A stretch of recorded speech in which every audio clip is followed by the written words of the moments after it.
ಬೆಳ್ಳಂಬೆಳಗ್ಗೆ ಸೂರ್ಯೋದಯಕ್ಕೂ ಮುನ್ನವೇ ಸಲಾರ್ ದರ್ಶನ ಆಗ್ತಾ ಇರ್ತಕ್ಕಂಥದ್ದು ಬೆಂಗಳೂರಿನ ಹಲವು ಥಿಯೇಟರ್ಗಳಲ್ಲಿ ಇವತ್ತು ಬೆಳಗಿನ ಶೋ ಆರಂಭ ಆಗಿದೆ. ಈಗ ವೀರೇಶ್ ಥಿಯೇಟರ್ನಲ್ಲಿ ಇದ್ದೀವಿ. ಇಲ್ಲಿ ನೋಡ್ತಾ ಇರ್ಬೋದು ಜನರು ಅಂದ್ರೆ ಬೆಳಗಿಂದ ಕೂಡ ಸಲಾರ್ ಸಿನಿಮಾ ನೋಡ್ಲಿಕ್ಕೆ ಆಗಮಿಸ್ತಾ ಇರ್ತಕ್ಕಂಥದ್ದು. ಈಗಾಗಲೇ ಅಡ್ವಾನ್ಸ್ ಟಿಕೆಟ್ ನ ಬುಕ್ ಮಾಡಿಕೊಂಡು ಸಿನಿಮಾವನ್ನ ನೋಡ್ಲಿಕ್ಕೆ ಬಂದಿದ್ದಾರೆ. ಸೊ ಹಾಗಾಗಿ ಏನಂತಂದ್ರೆ ಪ್ರಶಾಂತ್ ನೀಲ್ ಮತ್ತು ಪ್ರಭಾಸ್ ಅವರ ಒಂದು ಮೋಡಿ ಹೇಗಿರುತ್ತೆ ಅನ್ನೋಂಥ ಕುತೂಹಲದಲ್ಲಿ ಇರ್ತಕ್ಕಂಥದ್ದು. ಈಗ ಏನಂತಂದ್ರೆ ಇವತ್ತು ವಿಶ್ವದಾದ್ಯಂತ ಸಲಾರ್ ದರ್ಶನ ಆಗ್ತಾ ಇರ್ತಕ್ಕಂಥದ್ದು. ಸೊ ಇನ್ನು ಥಿಯೇಟರ್ನ ಒಳಭಾಗದಲ್ಲೂ ಕೂಡ ಅಂದ್ರೆ ಈಗಾಗಲೇ ಸಾಕಷ್ಟು ಸಂಖ್ಯೆಯ ಜನರಿದ್ದಾರೆ. ಸೊ ಇವಾಗಲೇ ಟಿಕೆಟ್ ನ ಬುಕ್ ಮಾಡಿ ಸೊ ಸಿನಿಮಾವನ್ನ ಪ್ರದರ್ಶನ ಆಗ್ತಾ ಇರೋದನ್ನ ಕಣ್ತುಕೊಳ್ಳಕ್ಕೆ ಕಾಯ್ತಾ ಇರ್ತಕ್ಕಂಥದ್ದು.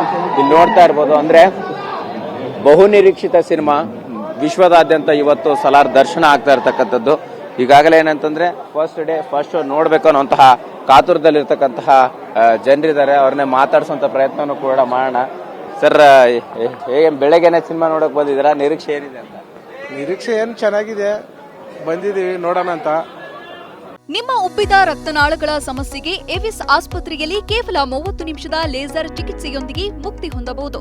ಹೆಚ್ಚಿನ ವಿವರಗಳಿಗಾಗಿ ಸಂಪರ್ಕಿಸಿ 8088837000.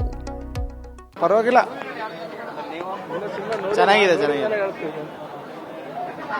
ಬ್ಲಾಕ್ ಬಸ್ಟರ್ ಆಗುತ್ತೆ ಅಂತ ನೋಡ್ತಾ ಇರ್ಬೋದು. ಒಟ್ಟಾರೆಯಾಗಿ ಏನಂತಂದ್ರೆ ಒಂದು ದೊಡ್ಡ ಕುತೂಹಲ ಇದೆ, ಯಾವ ರೀತಿ ಸಿನಿಮಾಗೆ ಉತ್ತರ ಸಿಗುತ್ತೆ ಅನ್ನೋದನ್ನ ಕಾದು ನೋಡ್ಬೇಕಾಗಿದೆ. ಕ್ಯಾಮರಾ ಪರ್ಸನ್ ಶೇಖರ್ ಜೊತೆ ಮಾಲ್ತೇಶ್ ಜಗ್ಗಿನ್, TV9 ಬೆಂಗಳೂರು.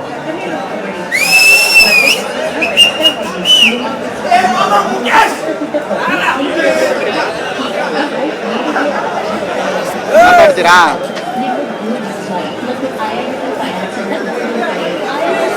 ನಮಸ್ತೆ.